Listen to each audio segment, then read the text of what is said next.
നമസ്കാരം. വത്തിക്കാൻ ഡയറിയിലേക്ക് സ്വാഗതം. പ്രധാന തലക്കെട്ടുകൾ. കുരിശിന്റെ ഭാഷ നാം പഠിച്ചെടുക്കണം. അത് അവനിലേക്ക് നമ്മെ ചേർത്തു നിർത്തും. അഭയാർത്ഥികൾ തെരുവിൽ കച്ചവടത്തിനിരയാകുന്നു. മാർപ്പാപ്പയുടെ ചെരുപ്പ് കുത്തി വെറും കഥയല്ല, ഒരു സ്വപ്ന സാഫല്യം. ചുമരുകളിൽ തൂക്കിയിരിക്കുന്ന കുരിശ്, കഴുത്തിൽ നാം തൂക്കുന്ന ചെറിയ കുരിശടയാളം, അത് നമ്മുടെ ശക്തിയാണ്. കാൽത്തട്ടി വീഴുമ്പോൾ അവനിലേക്ക് വലിച്ചെടുപ്പിക്കുന്ന അടയാളമാണ്. ദുർബലരിലേക്ക് നമ്മെ എത്തിക്കുന്ന മാർഗമാണ്. ക്രിസ്ത്യാനിയുടെ ജീവിതം തിന്മയ്ക്കെതിരെയുള്ള പോരാട്ടമാണ്. നമ്മൾ വീട്ടിലെ ചുമരിൽ കുരിശുരൂപം തൂക്കിയിടും, അല്ലെങ്കിൽ ആ ചെറിയ കുരിശ് കഴുത്തിലണിയും. ക്രിസ്തുവുമായി ഒന്നാകാനുള്ള നമ്മുടെ ആഗ്രഹത്തിന്റെ അടയാളമാണത്, പാപ്പ പറഞ്ഞു. അപ്പസ്തോലിക കൊട്ടാരത്തിന്റെ ജനാലയിലൂടെ തീർത്ഥാടകരെ നോക്കിക്കാണുമ്പോൾ പാപ്പയുടെ മുഖത്ത് സന്തോഷത്തിന്റെ ഒളികളുണ്ടായിരുന്നു. തീർത്ഥാടകർ പതുക്കെ റോമായിലേക്ക് വന്നു തുടങ്ങി. തിന്മയ്ക്കെതിരെയുള്ള പോരാട്ടമാണിതെന്ന് വിവരിക്കാൻ വിശുദ്ധ പത്രോസിന്റെ ഉദാഹരണമാണ് പാപ്പ ചൂണ്ടിക്കാട്ടിയത്. നിന്റെ മേൽ എന്റെ പള്ളി പണിയുമെന്ന് കർത്താവ് വാഗ്ദാനം ചെയ്ത ശേഷവും പത്രോസ് പരീക്ഷിക്കപ്പെട്ടു. Succede a tutti noi nei momenti di devozione, di fervore, di buona volontà. ഇത് നമുക്കെല്ലാം സംഭവിക്കുന്നു. ആരാധനയുടെ നിമിഷങ്ങളിൽ, ഉത്സാഹത്തിൽ, സന്മനസ്സിൽ, അയൽക്കാരനോടുള്ള സാമീപ്യത്തിൽ നാം കർത്താവിനെ നോക്കുകയും മുമ്പോട്ട് പോവുകയും ചെയ്യും. പക്ഷേ കുരിശിന്റെ നിമിഷങ്ങളിൽ നാം ഓടിയൊളിക്കും. പത്രോസിനോട് യേശു പറഞ്ഞതുപോലെ സാത്താൻ നമ്മെ പരീക്ഷിക്കുകയാണ്. Gesù a Pietro ci tenta. ഇന്നത്തെ വൈഷമ്യമേറിയ നിമിഷങ്ങളിൽ കുരിശിന്റെ ഭാഷ മനസ്സിലാക്കാൻ പാപ്പ തീർത്ഥാടകരോട് അഭ്യർത്ഥിച്ചു. അതിൽ നിന്നും ഓടിയൊളിക്കുന്നത് നാം വിഘാതങ്ങളിൽ തട്ടി വീഴലാണ്. Pensando a questo facciamo in modo che la croce നമ്മൾ ഇത് പരിഗണിച്ചാണ് വീട്ടിലെ ചുമരിൽ കുരിശുരൂപം തൂക്കുന്നതും ചെറുത് കഴുത്തിലണിയുന്നതും. ക്രിസ്തുവുമായി ഒന്നാകാനുള്ള ആഗ്രഹത്തിന്റെ അടയാളമാണത്. സേവിക്കാൻ, സ്നേഹിക്കാൻ, നമ്മുടെ സഹോദരീ സഹോദരന്മാരെ, പ്രത്യേകിച്ചും എളിയവരും ഏറ്റവും ദുർബലരുമായവരെ കരുതാൻ. യാമപ്രാർത്ഥനയ്ക്ക് ശേഷം രാജ്യങ്ങൾ സംഭാഷണത്തിനും നിയമത്തെ മാനിക്കാനും തയ്യാറാകണമെന്ന് പാപ്പ പറഞ്ഞു. ഗ്രീസും തുർക്കിയും സമുദ്ര അവകാശത്തിന്റെയും എണ്ണ സംഭരണികളുടെയും മേൽ തർക്കത്തിലും സംഘർഷത്തിലുമാകുന്നതിനെ പരാമർശിക്കുകയായിരുന്നു പാപ്പ.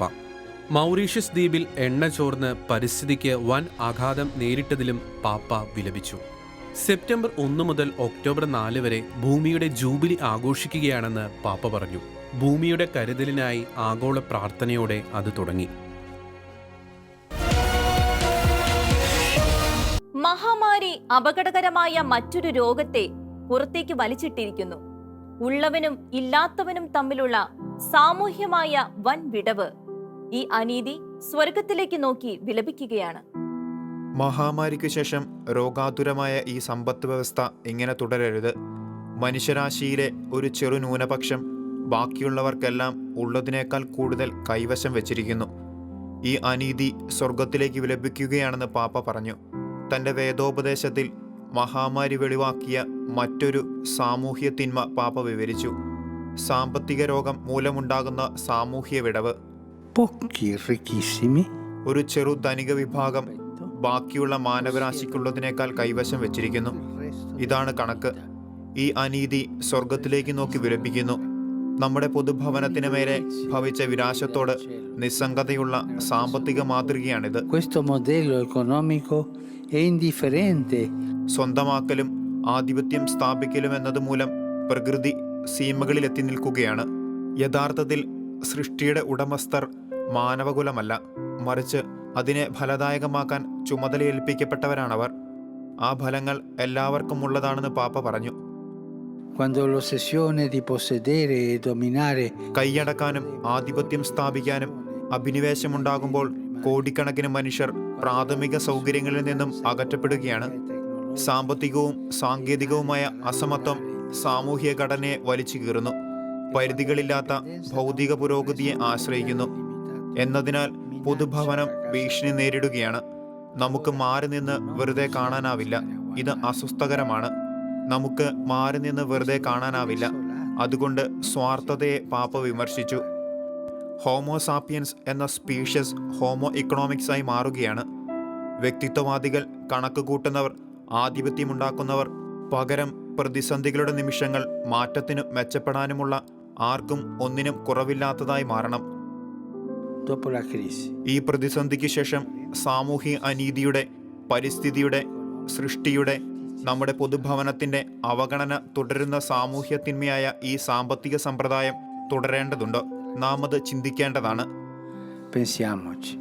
സ്വത്തിന്റെ വിതരണം കൊണ്ട് കോടിക്കണക്കിന് കുഞ്ഞുങ്ങൾ പട്ടിണി കിടന്ന് മരിക്കുകയും സ്കൂളിൽ പോകാൻ കഴിയാതിരിക്കുകയും ചെയ്യുന്നത് ചിന്തിക്കണമെന്ന് വിശ്വാസികളോട് പാപ്പ അഭ്യർത്ഥിച്ചു. ആവശ്യക്കാരായ നിരവധി കുട്ടികളുടെ സാഹചര്യങ്ങൾ ഇന്നത്തെ പ്രതിസന്ധിയെ മറികടന്ന് മെച്ചപ്പെട്ട സമൂഹമുണ്ടാക്കണമെന്ന് ചിന്തിക്കാൻ നമ്മെ പ്രാപ്തരാക്കുമെന്ന് പാപ്പ പ്രത്യാശിച്ചു. ബെയ്റൂട്ടിലെ ജനങ്ങൾക്ക് അവർ പാർത്തിരുന്ന ഭവനം സ്വന്തം കല്ലറയായി. എല്ലാ 2 മാസങ്ങളിലും ഒരു ദുരന്തത്തെ നേരിടേണ്ടി വരുന്ന ജനത. എന്താണ് സംഭവിച്ചതെന്നു പോലും അവർക്ക് മനസ്സിലാകുന്നില്ല. ആ മാനസികാഘാതത്തെ മറികടക്കാനും വയ്യ. ലെബനോണിൽ ഓരോ 2 മാസവും തങ്ങൾ ദുരന്തങ്ങളിലേക്ക് വലിച്ചെറിയപ്പെടുകയാണെന്നും ഓരോന്നും മുമ്പത്തേതിനേക്കാൾ കഠിനമാണെന്നും ലെബനീസ് വൈദികൻ. അതിജീവിക്കാൻ പോലും വിഷമമായിരിക്കുന്നുവെന്ന് ഫാദർ സിയാദ് ഹദാദ് പറയുന്നു. ലെബനോണിലെ സാമ്പത്തിക, സാമൂഹ്യ, രാഷ്ട്രീയ കുഴപ്പങ്ങളുടെ തുടർച്ചയായാണ് കൊറോണ വൈറസ് മഹാമാരി നാശം വിതച്ചത്. ഇപ്പോൾ ബെയ്റൂട്ടിലെ സ്ഫോടനം മൂലം ലെബനീസ് സഭ അതിന്റെ പ്രവർത്തനങ്ങൾ കൂടുതൽ ശക്തിപ്പെടുത്താൻ ബാധിതമായെന്ന് ഫാദർ സിയാദ് ഹദാദ് വിവരിക്കുന്നു. വിൻസേഷൻ മിഷണറികളുടെ മധ്യകിഴക്കൻ പ്രൊവിൻഷ്യാലാണ് ഫാദർ. കഴിഞ്ഞ വർഷം ഓരോ 2 മാസത്തിലും ഓരോ ദുരന്തം ഞങ്ങൾക്കുണ്ടായി. ഞങ്ങൾ എന്തു ചെയ്യും? അടുത്ത മാസം ഒരുപക്ഷെ ഇതിലും കഠിനമായതുണ്ടായേക്കാം. ലെബനോണിൽ ഇതിനകം 3ഓ 4ഓ ഉണ്ടായി. ഇപ്പോൾ ജീവിക്കാനല്ല, അതിജീവിക്കാനാണ് ഞങ്ങൾ ശ്രമിക്കുന്നത്. ഓരോ വട്ടവും മുമ്പത്തേക്കാൾ മോശമായത് സംഭവിക്കുന്നു. ജോബിനെ പോലെ വിശ്വാസമുണ്ടാകേണ്ട സമയമാണിത്. താൻ വിൻസേഷൻ സമൂഹത്തോടൊപ്പം ഈ സ്ഫോടനത്തെ അഭിമുഖീകരിക്കേണ്ടി വന്ന അനുഭവങ്ങൾ അദ്ദേഹം ഓർക്കുകയാണ്. ഉറ്റവർ പലരും മരിച്ചു. അവരിൽ ഒരു ഉപവി സഹോദരിയുമുണ്ട്. 30 വർഷമായി ലെബനോണിൽ പ്രവർത്തിക്കുന്ന ആ കന്യാസ്ത്രീയുടെ മേൽ വലിയ ഭാരമാണ് വന്നു വീണത്. ഇടവകാംഗങ്ങളും കൂട്ടുകാരും 3 വയസ്സുള്ള ഒരു കുട്ടിയും ഉൾപ്പെടെ മരിച്ചവരിൽപ്പെടും. കുടുംബത്തിന് താങ്ങാനാവാത്ത ദുരന്തമായിരുന്നു അത്. വിൻസേഷൻ വൈദികർ ഈ ദുരന്തഭൂമിയിൽ കാരിത്താസ് ഉൾപ്പെടെയുള്ള മറ്റ് സംഘടനകളോടൊപ്പം ചേർന്ന് നടത്തുന്ന സജീവ പ്രവർത്തനങ്ങളെ ഫാദർ ഹദാദ് വിവരിച്ചു. ഇതിന്റെ മാനസിക ആഘാതം ഏൽക്കേണ്ടി വന്ന കുഞ്ഞുങ്ങളെ ശുശ്രൂഷിക്കുന്നത് വളരെ ശ്രമകരമാണ്. ഒരു മനഃശാസ്ത്രജ്ഞനും സന്നദ്ധ പ്രവർത്തകനും അവർക്കു വേണ്ടി പ്രവർത്തിക്കുന്നു. അവരുടെ വീടുകൾ അവർക്കുമേൽ തകർന്നു വീണു. എന്താണ് സംഭവിച്ചതെന്നതുപോലും അവർക്കറിയില്ല. അവർക്ക് സഹായം ആവശ്യമുണ്ട്. ഈ ദുരന്തത്തെ അതിജീവിക്കാൻ മനഃശാസ്ത്രപരമായി അവരെ അനുയാത്ര ചെയ്യുന്ന ആരെയെങ്കിലും ആവശ്യമുണ്ട്. കിടപ്പാടം ഉൾപ്പെടെ സർവ്വതും നഷ്ടപ്പെട്ടവർക്ക് ആഹാരവും സഹായവും എത്തിക്കാൻ 100 കണക്കിന് സന്നദ്ധ പ്രവർത്തകരാണ് അക്ഷീണമായി പ്രവർത്തിച്ചുകൊണ്ടിരിക്കുന്നത്. ദുരന്തമധ്യത്തിലും ഐക്യം ശക്തിയാണെന്ന് പ്രകടമാക്കുകയാണ് ലെബനീസ് ജനത. വംശവെറി ക്രിസ്തുവിന്റെ ശരീരത്തിലേൽക്കുന്ന ഉണങ്ങാത്ത മുറിവാണ്. അവന്റെ ശരീരത്തിൽ ചേർന്നു നിൽക്കുന്നവർക്ക് നിറവും വർണ്ണവുമില്ല, വ്യത്യാസങ്ങളില്ല. അത് വിശ്വാസികളെ ഓർമ്മിപ്പിക്കുകയാണ് വൈദികൻ ജോഷ് ജോൺസൺ. വംശവെറിയെക്കുറിച്ച് കത്തോലിക്കരിൽ നിന്നും ഇത്രയും തുറന്ന സമീപനം ഒരിക്കലും കണ്ടിട്ടില്ലെന്ന് ഫാദർ ജോഷ് ജോൺസൺ പറയും. ഈ വൈദികന്റെ പിതാവ് പ്രൊട്ടസ്റ്റന്റായ ആഫ്രിക്കൻ അമേരിക്കൻ പോലീസുകാരനായിരുന്നു. അമ്മ വെള്ളക്കാരിയായ കത്തോലിക്ക നഴ്സ്. തെക്കൻ US-ലാണ് അദ്ദേഹം വളർന്നത്. ഇങ്ങനെയൊരു കാലഘട്ടത്തിലേക്ക് ജനിക്കാനിരുന്നതാണ് എന്ന് ഫാദർ ജോഷ് ജോൺസൺ പറയുന്നു. അമ്മ വെള്ളക്കാരിയായിരുന്നിട്ടും പോലീസുകാരിൽ നിന്ന് മോശമായ പെരുമാറ്റം അനുഭവിക്കേണ്ടി വന്നു. എല്ലാ പോലീസുകാരും അധികാരം ദുരുപയോഗം ചെയ്യുന്നവരല്ല. ജോർജ് ഫ്ലോയിഡിന്റെ മരണമുണ്ടാക്കിയ പ്രതിഷേധങ്ങൾക്ക് ശേഷം കത്തോലിക്കർ വംശീയമായ വിടവ് നികത്താൻ നടത്തുന്ന വിദ്യാഭ്യാസത്തിൽ ഏറെ സന്തുഷ്ടനാണ് അദ്ദേഹം. ഒരുപാട് പേർ കാര്യങ്ങൾ തുറന്നു കേൾക്കാൻ തയ്യാറായെന്ന് ഫാദർ ജോഷ് പറയുന്നു. Since George Floyd's death, so many people have been open to hearing. They've been open to listening and learning something new about how they can be used by God to be a part of the solution, which I've never experienced in my priesthood, which has been so absolutely beautiful for me to be able to work with people from all over the nation, priests and bishops and religious and laity, from all over the nation who are interested in learning more. വംശീയത എന്ന ഈ തിന്മയ്ക്കെതിരെ ഭാവി വിശുദ്ധന്മാർ അവരുടെ സുരക്ഷാ മേഖലകൾ വിട്ട് പുറത്തേക്കിറങ്ങാനും വെല്ലുവിളി ഉയർത്താനും തുടങ്ങിയിരിക്കുന്നുവെന്ന് ഫാദർ ജോഷ് പറയുന്നു. കർത്താവിൻ്റെ മുഴുവൻ ശരീരത്തെയും, അതിൽ എല്ലാവരും ഉൾപ്പെടും. സജീവമായി പ്രതിരോധിക്കാൻ കത്തോലിക്കർക്ക് നിരവധി വഴികളുണ്ട്. We need to first and foremost pray, then fast from our resources that we normally listen to, and then fast from speaking, so that when we have our Bible studies with our brothers and sisters who are different. ശ്രമിക്കുന്നത് വഴി വിശ്വാസം ആർജിക്കാൻ, ഭിന്നിപ്പിക്കുന്ന വാതിലുകൾ തകർക്കാൻ, സൗഖ്യമാക്കൽ തുടങ്ങാൻ കഴിയും. സഭയിൽ നിരവധി പേർ ഇതിനെ പിന്താങ്ങുന്നുവെന്ന് ഫാദർ ജോഷ് അഭിമാനപൂർവ്വം പറയുന്നു. എന്നാൽ ക്രിസ്തുവിന്റെ ശരീരത്തിൽ വംശീയ ഐക്യമുണ്ടാക്കാൻ എല്ലാ കത്തോലിക്കരും ഒരുപോലെ തൽപരരല്ല. I've heard that message from some people who wear the collar. I've heard that message from some Catholics who go to daily mass. Things are so much better today, Father Josh. So like, why don't you just settle for mediocrity? I'm like, no, because God has called us for greatness. ദൈവം മഹത്വ കാര്യങ്ങൾക്കാണ് വിളിച്ചിരിക്കുന്നതെന്ന് കരുതുന്ന ഈ വൈദികൻ തന്റെ 6 വർഷത്തെ പൗരോഹിത്യത്തിൽ വംശീയതയ്ക്കെതിരെ തുടർ പോരാട്ടം നടത്തുകയാണ്, അതില്ലാതാകും വരെ.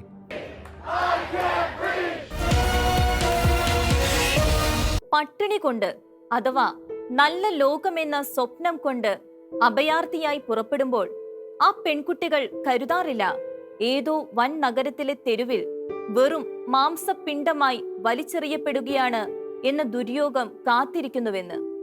അവർക്ക് സ്വപ്നമുണ്ട്, ജീവനിൽ കൊതിയുണ്ട്. ഒറ്റ നിമിഷം അവർ ചതിക്കപ്പെടുകയാണ്. ഇന്ന് ലോകത്ത് ഏതാണ്ട് 4 കോടി ജനങ്ങൾ മനുഷ്യക്കടത്തിന്റെ ഇരകളാണ്.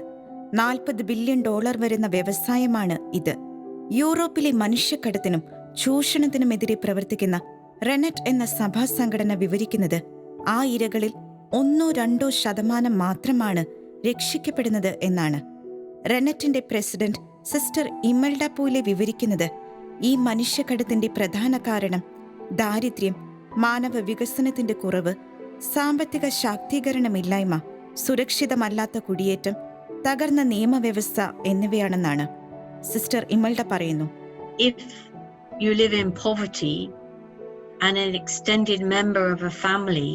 നൈജീരിയയിലെ യൂണിവേഴ്സിറ്റിയിൽ നിന്നുമുള്ള ഒരു വിദ്യാർത്ഥിനിയുടെ കേസാണ് ഇത്. യൂറോപ്പിൽ മെച്ചപ്പെട്ട വിദ്യാഭ്യാസത്തിനും ഭാവിക്കും അവസരമുണ്ടെന്ന് തെറ്റിദ്ധരിപ്പിച്ച് ഒരു അമ്മാവൻ അവളെ അവിടേക്ക് കടത്തിക്കൊണ്ടുപോയി. വെറും 3 ദിവസമാണ് തീരുമാനമെടുക്കാൻ അവൾക്ക് നൽകിയത്. കുടുംബത്തോട് യാത്ര പറയാൻ പോലും സമയമില്ലെന്ന് അയാൾ പറഞ്ഞു. ഇറ്റലിയിൽ എത്തുമ്പോഴേക്കും അവളുടെ പാസ്പോർട്ട് അവർ എടുക്കുകയും അവളെ വിൽക്കുകയും ചെയ്തു.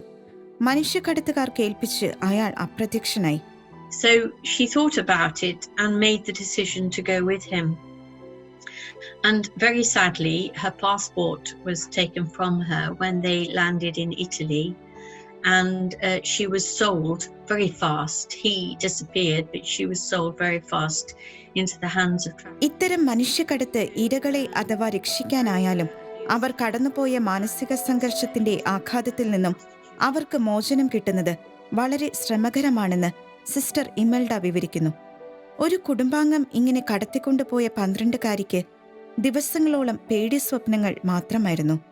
She was having nightmare after nightmare, and she was growing up and she had boyfriends. അതുകൊണ്ടാണ് 31 രാജ്യങ്ങളിൽ റെനറ്റ് പ്രവർത്തിക്കുന്നത്. അവരെ തൊഴിൽ പരിശീലനം നൽകി രേഖകൾ ശരിയാക്കി പുനരധിവസിപ്പിക്കുന്നു. മനുഷ്യക്കടത്തിന്റെ അടിസ്ഥാന കാരണങ്ങളെ അഭിസംബോധന ചെയ്യുന്നു. ഇത്തരം ഇരകളെ സംരക്ഷിക്കാൻ നിയമനിർമ്മാണം ഉണ്ടാക്കാനും നടപ്പിൽ വരുത്താനും കോടതികളെയും സിവിൽ അധികാരികളെയും വെല്ലുവിളിക്കുന്നു. ഒരു തരത്തിലുള്ള ചൂഷണവും അംഗീകരിക്കാനാവില്ലെന്ന് സമൂഹത്തെ പഠിപ്പിക്കുന്നു. നീയൊരു ചെരുപ്പുകുത്തിയെങ്കിൽ ഏറ്റവും മികച്ച ചെരുപ്പുകുത്തിയാകുക എന്നൊരു ചൊല്ലുണ്ട്. അന്റോണിയോ ഒരു ജോഡി ചുവന്ന ഷൂസുകളിലൂടെ ഒരു സ്വപ്ന സാമ്രാജ്യം കൈയടക്കുകയാണ്. മാർപ്പാപ്പയുടെ കൂട്ടുകാരൻ എന്ന പദവി. അയാളുടെ പേര് അന്റോണിയോ അരല്ലാനോ. പെറുവിലെ ട്രുജില്ലോയിൽ ജനിച്ചു. 30 വർഷമായി ഇറ്റലിയിലാണ്. കഠിനമായ ആത്മസമർപ്പണമുള്ള തൊഴിലാളി. അയാളുണ്ടാക്കാത്ത ചെരുപ്പുകളില്ല. എന്നാൽ അതിലൊന്ന് ആ ജീവിതത്തെ തന്നെ ചലിപ്പിച്ചു. ഒരു ജോഡി ചുമന്ന ഷൂസ്. അത് ബെനഡിക്ട് 16 വേണ്ടിയാണ് ഉണ്ടാക്കിയത്. പാപ്പയുടെ ചെരുപ്പുകുത്തി എന്ന ഒരു പുസ്തകത്തിലൂടെ എങ്ങനെ തൻ്റെ സ്വപ്നം യാഥാർത്ഥ്യമായെന്ന് അന്റോണിയോ അരല്ലാനോ വിവരിക്കുന്നു. അത് വലിയ സന്തോഷമായിരുന്നു. അവരെന്നെ വിളിച്ചപ്പോൾ ഞാൻ എൻ്റെ സന്തോഷം മകൻ ഡാനിയലിനോട് പങ്കുവച്ചു. ഞാൻ പറഞ്ഞു, അവർ ബെനഡിക്റ്റിൻ ഷൂ ഉണ്ടാക്കാൻ എന്നെ വിളിച്ചിരിക്കുന്നു. അത് അത്ഭുതകരമായ വലിയ കാര്യമാണ്. അങ്ങനെയാണ് എനിക്ക് തോന്നിയത്. ജർമ്മൻ പാപ്പയും ഈ പെറൂവിയൻ ചെരുപ്പുകുത്തിയും തമ്മിൽ സുദീർഘമായ ഒരു ചങ്ങാത്തത്തിന് തുടക്കം കുറിക്കുന്ന നിമിഷമായിരുന്നു അത്. എൻ്റെ 50ാം പിറന്നാളിന് രാവിലെ 10 മണിവരെ ആരും എന്നെ വിളിക്കുകയോ ഹാപ്പി ബർത്ത്ഡേ പറയുകയോ ചെയ്തിരുന്നില്ല. എൻ്റെ ഫോൺ അടിച്ചതുമില്ല. ആ നിമിഷം പാപ്പയുടെ ഡ്രൈവർ പ്രത്യക്ഷപ്പെട്ടു. അദ്ദേഹം പറഞ്ഞു, പരിശുദ്ധ പിതാവ് താങ്കൾക്കൊരു സമ്മാനം കൊടുത്തുവിട്ടിരിക്കുന്നു. അഭിനന്ദനങ്ങളും. 30 വർഷത്തെ ജോലിക്കിടയിൽ അന്റോണിയോ ഒരുപാട് സ്മൃതികൾ ശേഖരിച്ചു വെച്ചിട്ടുണ്ട്.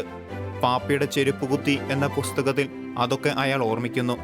അങ്ങനെയാണ് തൻ്റെ സ്വപ്നം സഫലമായതെന്ന രഹസ്യവും. വിശ്വാസം അത്ര ശക്തമാണ്. ജീവിതത്തിൽ വിശ്വാസമുണ്ടായിരിക്കുന്നതാണ് ഏറ്റവും സുന്ദരമായ കാര്യം. അതാണ് ജീവിതം. വിശ്വാസം മലകളെ മാറ്റും. ദൈവത്തിൽ വിശ്വാസം അർപ്പിക്കുകയും നിങ്ങളുടെ തല നേരെ ഉയർത്തിപ്പിടിക്കുകയും ചെയ്യുമ്പോൾ നിങ്ങൾക്ക് വൻ കാര്യങ്ങൾ നേടാനാകും. പക്ഷേ നിങ്ങൾ എപ്പോഴും അതീവ സ്നേഹത്തോടെ വേല ചെയ്യണം. എന്തു ചെയ്താലും അതൊരു നല്ല ഉദ്ദേശത്തിനായിരിക്കണം. പണം ആഗ്രഹിച്ചാകരുത്. നല്ല കാര്യത്തിനു വേണ്ടി ചെയ്യുക. അപ്പോൾ പണം വരും. അന്റോണിയോ വത്തിക്കാനിൽ നിന്നും അല്പം അകലെ മാറിയാണ് തൻ്റെ കട ഇട്ടിരിക്കുന്നത്.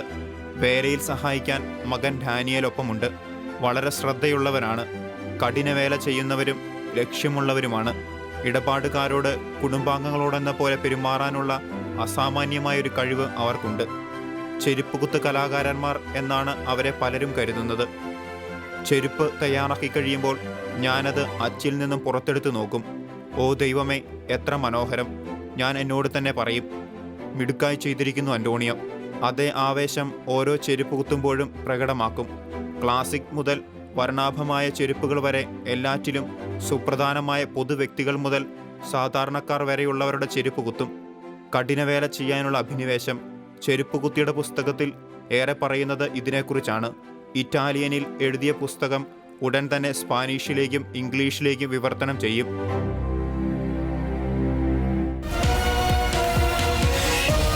മിഷൻ പ്രവർത്തനം എന്നാൽ ബിഷുവായി ദൂരെ നാടുകളിലേക്ക് പോകുന്നത് മാത്രമല്ല, സ്വന്തം ചുറ്റുവട്ടത്ത് താൻ അറിയുന്ന കരയിൽ തനിക്കറിയുന്ന ആളുകൾക്കിടയിൽ യേശുവിനെ പരിചയപ്പെടുത്തുന്നതും മിഷനാണെന്ന് നമുക്ക് പറഞ്ഞു തരികയാണ് mic.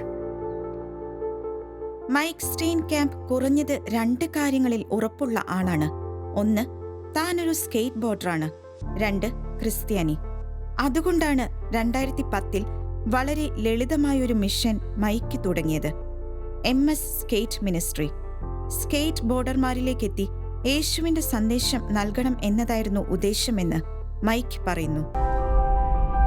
It's not about an idea, but a savior.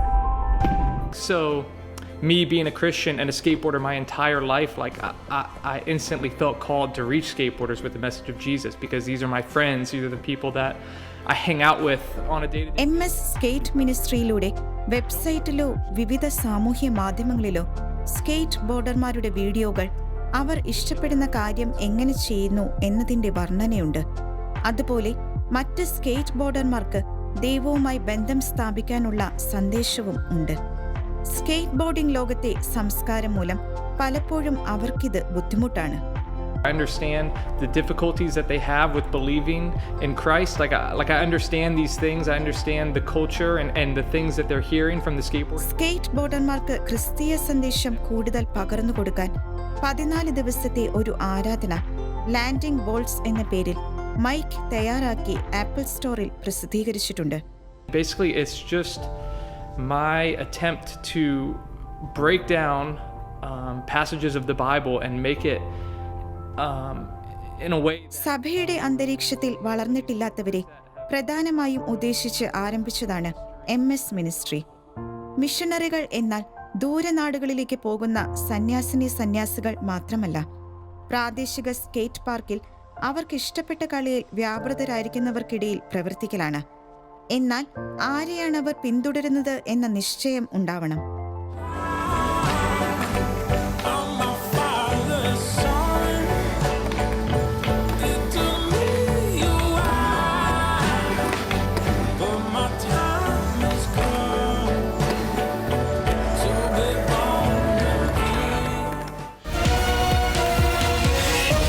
ചക്രവർത്തിമാരുടെ സ്മാരക ചത്തുരങ്ങളിലൂടെ നടന്നു നീങ്ങുമ്പോൾ നാം നമ്മുടെ മഹത്തായ പൈതൃകത്തെയും യഥാർത്ഥമായ വർത്തമാനത്തെയും ആശ്ലേഷിക്കുകയാണ്. ആ സമുന്നയത്തെ ആസ്വാദ്യമാക്കാൻ തയ്യാറാക്കിയിരിക്കുന്ന ഒരു വീഡിയോ ദൃശ്യം. പുരാതന റോമാ സാമ്രാജ്യത്തിന്റെ സാമൂഹ്യ രാഷ്ട്രീയ കേന്ദ്രമായിരുന്ന രാജകീയ ചത്വരങ്ങളിലൂടെ ഇപ്പോൾ വിനോദസഞ്ചാരികൾ കൗതുകത്തോടെ സഞ്ചരിക്കാറുണ്ട്.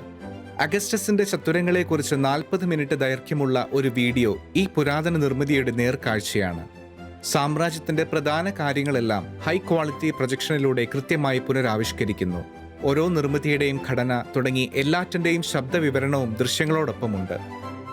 8 ഭാഷകളിൽ ഈ ഓഡിയോ വിഷ്വൽ വിവരണം ലഭ്യമാണ്. അതിഥികൾക്ക് പുരാതന റോമയെക്കുറിച്ചുള്ള വർണ്ണാഭമായ അറിവ് നൽകാൻ ഇതുപകരിക്കുന്നു.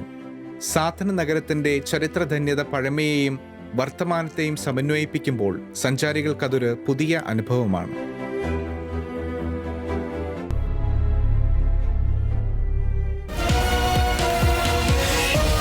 വത്തിക്കാൻ ഡയറിയുടെ ഈ എപ്പിസോഡ് ഇവിടെ പൂർണ്ണമാകുന്നു. വീണ്ടും അടുത്തയാഴ്ച ഇതേ ദിവസം ഇതേ സമയം. നന്ദി, നമസ്കാരം.